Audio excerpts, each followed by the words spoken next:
Fala pessoal, aqui é o professor Humberto Quezado e a pergunta que a gente vai responder hoje é o que a Revolução Francesa tem a ver com o direito moderno, o que ela tem a ver com o direito como a gente conhece hoje, certo? Bem, se você não sabe, ela tem tudo, mas é tudo mesmo, a ver com a nossa concepção atual de direito.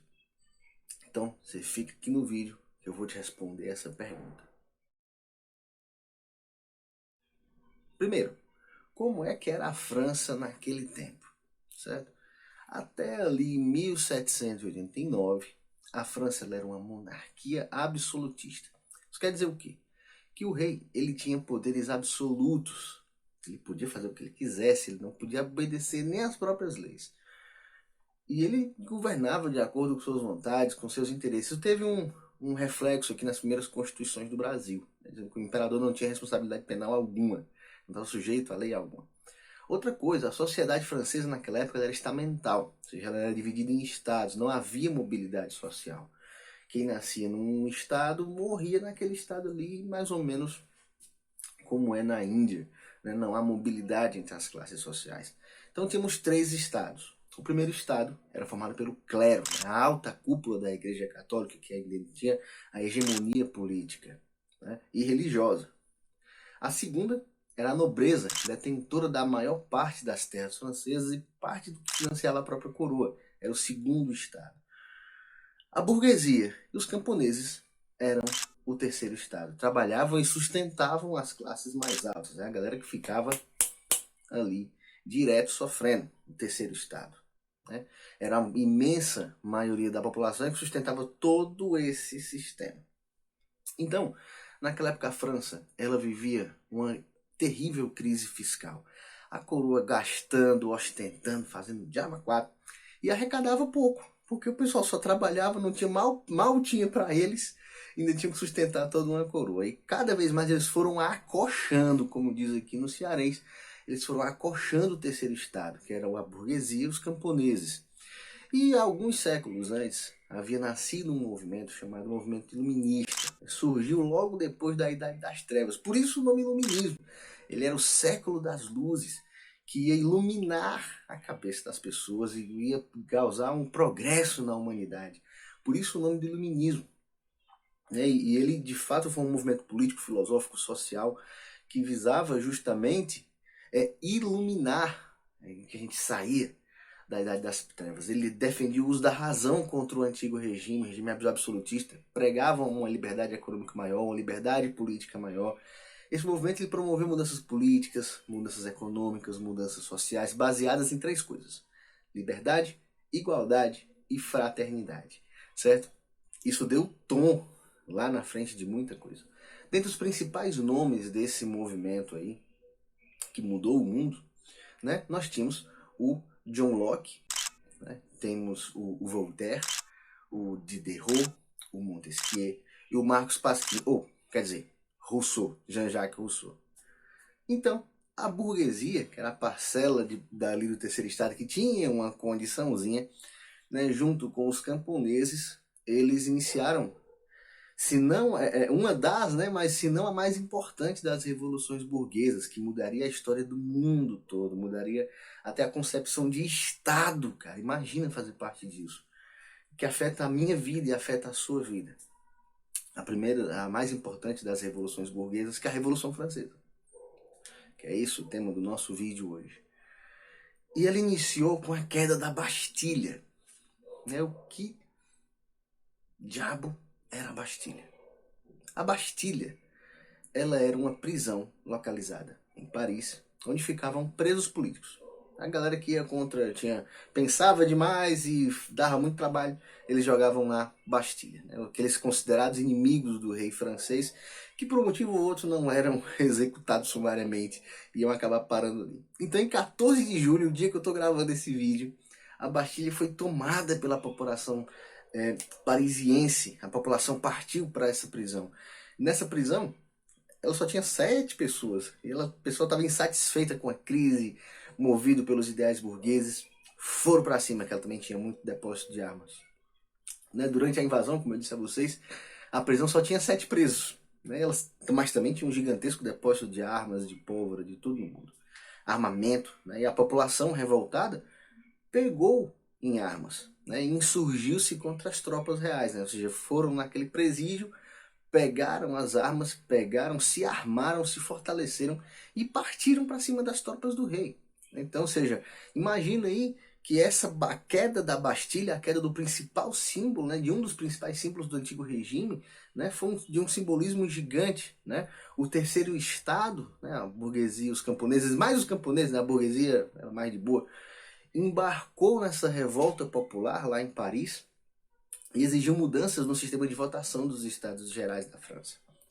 A estrutura do antigo regime então começou a cair, o absolutismo, o direito divino dos reis, começou a ser questionado. Os anos seguintes à Revolução foram decisivos, justamente porque eles prenderam o rei Luís XVI, que era o bam da época. Ele foi condenado e morto na guilhotina. Ou seja, junto com a cabeça dos reis e de alguns nobres, caiu também o regime absolutista. Olha só, o Estado não era mais absoluto. Ou seja, algumas pessoas foram decapitadas junto com o regime absolutista. E o que isso influencia na minha vida e na sua vida?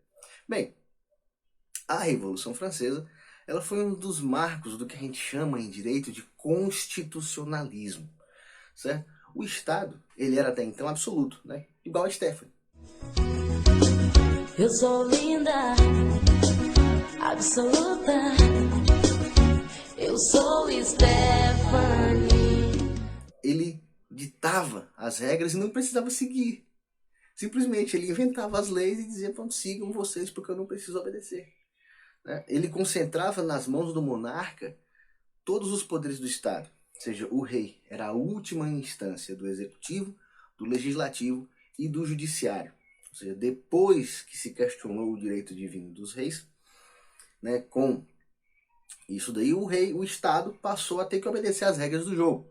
Ou seja, muito embora a gente saiba que historicamente em direito constitucional as origens do constitucionalismo remontem à Carta do Rei João Sem Terra, lá de 1600 e Guaraná com rolha, a Revolução Francesa ela é, sem sombra de dúvida, um dos marcos mais importantes do constitucionalismo. Certo? Porque, de fato, o rei foi deposto, o rei foi decapitado. Olha a simbologia disso. Ele era muito poderoso, ele podia fazer o que ele quisesse, mas a população foi lá e botou ele na guilhotina. Então é justamente por isso que hoje o Estado não pode desrespeitar as leis. O Estado não tem essa prerrogativa de desrespeitar qualquer lei, mesmo diante do interesse público. Veja só como isso é importante.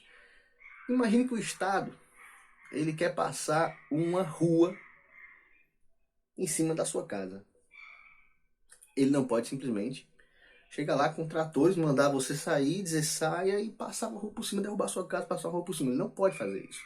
O que ele precisa fazer? Ele precisa fazer uma desapropriação. Ou seja, ele vai fazer todo um procedimento, vai te indenizar previamente e justamente por um valor justo, certo? Para depois passar essa rua por cima. Não vai se questionar se pode ou não passar a rua, porque entra o interesse público. Né? A gente vê isso em direito administrativo.